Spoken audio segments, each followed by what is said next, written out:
जय हिंद दोस्तों, मानसिक अभिरुचि के इस एपिसोड में आपका स्वागत है, जिसमें हम रोज़ाना रात को 10 बजे 10 मिनट में 10 प्रश्नों को हल करते हैं। आइए आज का अपना पहला प्रश्न यहाँ पर देखते हैं। निम्नलिखित में से कानून व्यवस्था की स्थिति सुधारने के लिए पुलिस जनता से किस तरह सहयोग ले सकती है? ऑप्शन नंबर ए, प्रतिष्ठित नागरिकों से टेलीफोन संपर्क के द्वारा, यानी पुलिस यहाँ पर टेलीफोन के द्वारा संपर्क करके उनसे सहयोग ले सकती है। तो ये वाले ऑप्शन बिल्कुल सही है। ऑप्शन नंबर बी, बच्चों के स्कूलों में जाकर शिक्षकों, बच्चों व प्रिंसिपल से मिलकर उनकी समस्याएं जानकर, तो इस तरीके से भी पुलिस सहयोग ले सकती है। ऑप्शन नंबर सी, खाली मकानों व बंद मकानों की सूचना लेकर, जिससे चोरी की घटनाएं कम हो, इस तरीके से भी पुलिस सहयोग ले सकती है। तो इस प्रश्न का सही जवाब हो जाएगा ऑप्शन नंबर डी। इन तीनों ही तरीके से पुलिस जनता का सहयोग ले सकती है और कानून व्यवस्था को सुधारने का प्रयास कर सकती है। अगला प्रश्न है यहाँ पर, आपका महान अभिप्राय अपने समाज में सांप्रदायिक सौहार्द कायम रखना है, आप इसे किस प्रकार कर सकते हैं? तो देखिए, यहाँ पर प्रश्न में पूछा गया है कि आप कोई अधिकारी है और आपको अपने क्षेत्र में सांप्रदायिक सौहार्द कायम रखना है, तो आप इसे किस तरीके से कर सकते हैं? तो सबसे पहले यहाँ पर जानते हैं कि यह सांप्रदायिक सौहार्द होता क्या है। तो देखिए, हमारे समाज में विभिन्न धर्मों के लोग रहते हैं। कोई किसी धर्म को मानने वाला है, कोई किसी धर्म को मानने वाला है। तो इन धर्मों के बीच में आपस में कोई भी मतभेद न हो, इनमें हमें भाईचारे को बनाए रखना होता है, जिससे कि कोई सांप्रदायिकता न बढ़े और कोई भी दंगे वगैरह ना हो। तो विभिन्न धर्मों के बीच भाईचारा स्थापित करने को ही यहाँ पर सांप्रदायिक सौहार्द कहा जाता है। तो अगर आपको सांप्रदायिक सौहार्द अपने क्षेत्र में स्थापित करना है, तो इसके लिए आप क्या करेंगे? ऑप्शन नंबर ए, हमेशा केवल उसी को स्वीकार करें जो कि बहुसंख्यक समुदाय चाहता है। अगर आपके पास कोई केस आता है जिसमें दोनों धर्मों के लोग आए हैं, तो आप क्या उसी को स्वीकार करेंगे जो बहुसंख्यक समुदाय चाहता है? तो ये ऑप्शन तो यहाँ पर गलत हो जाएगा। ठीक है। ऑप्शन नंबर बी, किसी विशेष समुदाय के धार्मिक भाषणों के प्रसारण को प्रतिबंधित करना। क्या इस तरीके से आप सांप्रदायिक सौहार्द स्थापित करेंगे कि किसी विशेष धार्मिक जुलूस वगैरह जो होता है, जो वहाँ पर आपके भाषण वगैरह का प्रसारण होता है, उसको आप प्रतिबंधित कर देंगे? तो इससे क्या भाईचारा बढ़ेगा? जी नहीं, इससे तो और नफरत फैलेगी। तो इससे आप सांप्रदायिक सौहार्द कायम नहीं कर सकते। ऑप्शन नंबर बी भी यहाँ पर आपका गलत हो जाएगा। ऑप्शन नंबर सी, तालमेल न बनाए रखने के परिणामों के बारे में सांप्रदायिक प्रमुखों को धमकी देंगे। तो क्या आप सांप्रदायिक प्रमुख जो होते हैं, विभिन्न धर्मों के जो प्रमुख धर्मगुरु होते हैं, क्या आप उनको ऐसी धमकी देंगे कि अगर आपने तालमेल न बिठाया, आपस में भाईचारा न किया, तो इसके परिणाम बहुत बुरे होंगे? क्या इस तरीके से आप उनको धमकी देंगे? क्या इस तरीके से भाईचारा बना रहेगा? जी नहीं, अगर आप ऐसे धमकाएंगे तो भी यहाँ पर भाईचारा नहीं बनेगा, सांप्रदायिक सौहार्द उनके बीच में कायम नहीं होगा। तो ये ऊपर की तीनों ही कार्रवाई यहाँ पर गलत हो गई। ऑप्शन नंबर डी यहाँ पर देखते हैं, व्यक्तियों की डर, ईर्ष्या और घृणा से ऊपर उठने में मदद करें। यानी यहाँ पर आप व्यक्तियों के अंदर जो डर होता है और जो कोई किसी से ईर्ष्या करता है, घृणा करता है, इन सभी चीज़ों से ऊपर उठने के लिए उनको मदद करेंगे, उनको प्रेरित करेंगे कि आपको ऐसा बिल्कुल नहीं करना है, अपने अंदर का डर निकाल दीजिए। कोई कहते हैं ना लोग, हिंदू खतरे में है या मुस्लिम खतरे में है या अन्य धर्मों के लोग खतरे में है, इस तरीके से आपके अंदर जो डर बैठाया जाता है, उस डर को कम करने की आप कोशिश करेंगे। एक दूसरे से जो ईर्ष्या करते हैं, घृणा करते हैं, उन ईर्ष्या और घृणा को कम करने के लिए आप उनको इन सब चीज़ों से ऊपर उठने के लिए उनको आप प्रेरित करेंगे। तो इस प्रकार इस प्रश्न का बिल्कुल सही जवाब हो जाएगा ऑप्शन नंबर डी। सांप्रदायिक सौहार्द कायम रखने के लिए आपको व्यक्तियों की डर, ईर्ष्या और घृणा से ऊपर उठने में मदद करनी होगी। अगला प्रश्न है यहाँ पर, इनमें से आपकी राय क्या है? ऑप्शन नंबर ए, जाति जीवन में सर्वोपरि है। क्या जाति ही जीवन में सर्वोपरि है? आप अपने विचार यहाँ पर देने होते हैं। ऑप्शन नंबर बी, मित्रता और स्नेह जाति से परे है। ऑप्शन नंबर सी, किसी को अपनी जाति के विरुद्ध नहीं जाना चाहिए। ऑप्शन नंबर डी, जाति के प्रति ईमानदारी सबसे सुरक्षित मार्ग है। तो इस प्रश्न का सही जवाब हो जाएगा ऑप्शन नंबर बी, मित्रता और स्नेह जाति से परे है। यानी यहाँ पर आपकी मित्रता और स्नेह ये सब जाति से परे होते हैं। तो इस प्रश्न का सही जवाब हो जाएगा ऑप्शन नंबर बी। अगला प्रश्न यहाँ पर देखते हैं, एक पुलिसमैन को खालिस्तान के प्रति जिम्मेदार होना चाहिए। यानी यहाँ पर पुलिसमैन की जिम्मेदारी आपसे पूछी गई है, किसके प्रति उसको जिम्मेदार होना चाहिए?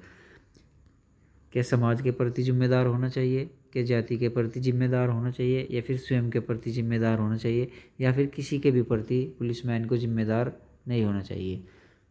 तो इस प्रश्न का सही जवाब हो जाएगा ऑप्शन नंबर ए, एक पुलिसमैन को समाज के प्रति जिम्मेदार होना चाहिए। अगला प्रश्न है यहाँ पर, सांप्रदायिक रूप से संवेदनशील क्षेत्र में नियुक्त प्रशासनिक एवं पुलिस अधिकारियों को सांप्रदायिक सौहार्द बनाए रखने के लिए क्या आवश्यक है।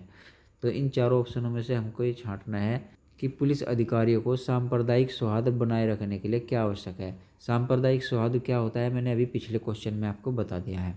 तो ऑप्शन नंबर ए, धार्मिक व राजनीतिक प्रबुद्ध जनों से संपर्क बनाकर सामंजस्य स्थापित करे।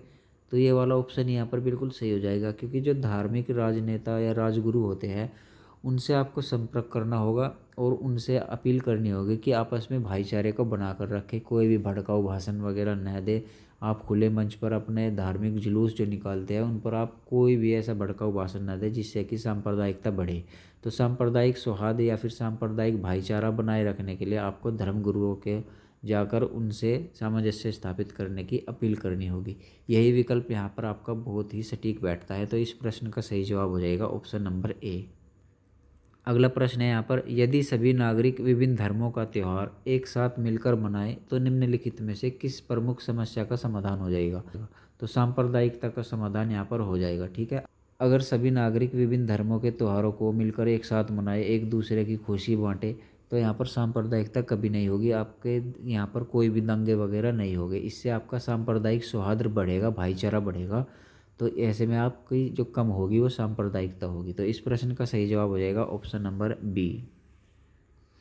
अगला प्रश्न है यहाँ पर, एक थाने के भारसाधक अधिकारी का सांप्रदायिक दंगों की परिस्थितियों में कर्तव्य क्या है। यानी आप एक थाने में अधिकारी है और आपके यहाँ पर सांप्रदायिक दंगे हो जाते हैं, तो आप क्या करेंगे। ऑप्शन नंबर ए, अपने धर्म से संबंधित समुदाय का पक्ष लेंगे। क्या आप उस समुदाय का पक्ष लेंगे जो आपके धर्म से संबंधित है। जी नहीं, ये वाली कार्रवाई आपकी बिल्कुल गलत हो जाएगी। ऑप्शन नंबर बी, दोनों पक्षों में सद्भाव कायम करने का प्रयास करेंगे। ऑप्शन नंबर बी इस प्रश्न का बिल्कुल सही जवाब हो जाएगा, क्योंकि जो दोनों पक्ष है जिनके बीच में सांप्रदायिक दंगे हुए हैं उन दोनों पक्षों के बीच में सद्भाव भाईचारा कायम करने का प्रयास करेंगे। ठीक है, तो इस प्रश्न का सही जवाब हो जाएगा ऑप्शन नंबर बी। अगला प्रश्न है यहाँ पर, पुलिस को गश्त लगाते समय सांप्रदायिक सौहार्द का ध्यान रखते हुए क्या करना चाहिए। यानी अगर पुलिस गश्त लगा रही है और सांप्रदायिक सौहार्द यानी भाईचारा बनाए रखने के लिए विभिन्न धर्मों के बीच किस बात का ध्यान रखना चाहिए। ऑप्शन नंबर ए, सभी वर्ग के लोगों के साथ समान व्यवहार करना चाहिए। जी हाँ, ये वाली बात तो बिल्कुल सही है। अगर पुलिस गश्त कर रही है तो उसके सामने कभी कोई से वर्ग के व्यक्ति आएंगे, कभी किसी धर्म के आएंगे, तो पुलिस को चाहिए कि वे विभिन्न धर्मों के लोगों के साथ समान व्यवहार करे। ठीक है, तो ऑप्शन ए तो यहाँ पर सही लग रहा है। ऑप्शन नंबर बी, सभी वर्ग के लोगों को एक दृष्टि से देखेंगे, ये वाली कार्रवाई भी बिल्कुल सही होगी। अगर पुलिस गश्त कर रही है तो उसके सामने जो भी वर्ग के लोग आए सबको एक ही दृष्टि से देखेंगे। ऐसा नहीं है कि अगर हम अधिकारी है और हम किसी पर्टिकुलर जाति से बिलोंग करते हैं तो हम किसी अन्य जाति को देखकर घृणा करेंगे या फिर चिढ़ेंगे, ऐसा बिल्कुल नहीं होना चाहिए। सभी को एक समान रूप से देखना चाहिए। ऑप्शन नंबर सी, सभी वर्ग के लोगों को एक साथ ही दंडित करना चाहिए। तो ऑप्शन नंबर डी ये तो बिल्कुल सही कार्रवाई नहीं होगी, क्योंकि आप सभी वर्गों के लोगों को एक साथ दंडित कैसे करेंगे। आपको तो सिर्फ सांप्रदायिक सौहार्द बनाए रखना है, दंड थोड़ी देना है। तो ऑप्शन नंबर डी, ए और बी दोनों, तो ए और बी इस प्रश्न का बिल्कुल सही जवाब हो जाएगा। ये दोनों ही कार्रवाई आपकी बिल्कुल सही बैठती है। अगला प्रश्न यहाँ पर देखते हैं, थाने का इंचार्ज अपने धार्मिक समूह का पक्ष लेते हुए सांप्रदायिकता के प्रसार में मदद कर रहा है। आप एक जागरूक नागरिक के तौर पर क्या कदम उठाएंगे। यानी आपका जो थाने का इंचार्ज है वो किसी धर्म का पक्ष लेते हुए सांप्रदायिकता का बढ़ावा दे रहा है, तो आप वहाँ पर एक जागरूक नागरिक है तो आप क्या कदम उठाएंगे। ऑप्शन नंबर ए, जिला मजिस्ट्रेट को सूचित करेंगे। तो आपकी पहली कार्रवाई जो होगी, अगर आपके सामने कुछ इस तरीके का कृत्य होता है कि थाने का जो भारसाधक अधिकारी है, जो इंचार्ज है, वो किसी विशेष धर्म का पक्ष ले रहा है, तो आपको सीधा डीएम साहब को सूचित करना होगा। जिला मजिस्ट्रेट को आप यहाँ पर सूचित कर सकते हैं। तो इस प्रश्न का सही जवाब हो जाएगा ऑप्शन नंबर ए। अगला प्रश्न है यहाँ पर, एक थाने के भारसाधक अधिकारी के पद पर तैनात अधिकारी के रूप में आपके समक्ष सांप्रदायिक समस्याएं उत्पन्न हो जाती है। ऐसे में आप क्या कर सकते हैं? यानी आप किसी थाने के भारसाधक अधिकारी हैं और आपके सामने सांप्रदायिक समस्याएं उत्पन्न हो जाती है, तो आप क्या करेंगे? ऑप्शन नंबर ए, अपने अधिकारियों को त्वरित सूचना प्रेषण करेंगे।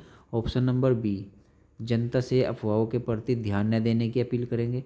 ऑप्शन नंबर सी, सांप्रदायिक समूहों के नेताओं से विचार विमर्श करना चाहिए। तो इस प्रश्न का सही जवाब हो जाएगा ऑप्शन नंबर डी। ये तीनों ही कार्रवाई यहाँ पर आपकी बिल्कुल सही बैठती है। ठीक है। अगला प्रश्न है यहाँ पर, सांप्रदायिक सौहार्द से क्या अभिप्राय है? तो सांप्रदायिक सौहार्द के बारे में मैंने अभी आपको बताया भी था। तो इस प्रश्न का सही जवाब हो जाएगा ऑप्शन नंबर ए, विभिन्न धर्म संप्रदाय मानने वाले के मध्य सद्भाव। यानी विभिन्न धर्मों के जो लोग होते हैं उनके बीच में सद्भाव स्थापित करना या फिर भाईचारा स्थापित करना ही आपका सांप्रदायिक सौहार्द होता है। ठीक है। तो उम्मीद करता हूँ ये प्रश्न आपको अच्छे लगे होंगे। वीडियो पसंद आए तो लाइक कीजिएगा और शेयर कीजिएगा। मिलते हैं अपने अगले वीडियो में, तब तक के लिए जय हिंद।